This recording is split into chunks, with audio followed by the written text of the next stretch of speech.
असह्य होतंय तुला सगळं. इतका भार घेऊन फार ओझं वाटतंय ना तुला. तुझं हे सगळं ओझं आज रिकामं होणार आहे बघ.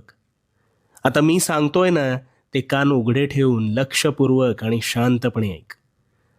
आता समज रस्त्यातून तू एक वजनदार गोष्ट तुझ्या उजव्या हातात धरून चालतोयस. सुरुवातीला चालताना तुला तितकासा भार जाणवत नाहीये, पण जसं जसं तू पुढे सरसावतोस तसा तुझ्या हातावर अधिक ताण येतो. आणि मग अशा वेळेस तू काय करतोस तर ती गोष्ट तात्पुरती का होईना खाली ठेवतोस अथवा दुसऱ्या हातात घेतोस. का? कारण भार झेपेनासा झाल्यावर त्यावर त्याच वेळी तू तत्परतेने मार्ग काढतोस आणि त्या हातावरचा भार टाळतोस. मग यातून काय कळलं? ज्यावेळी भार होतो असं वाटतं त्यावेळी त्याच वेळेस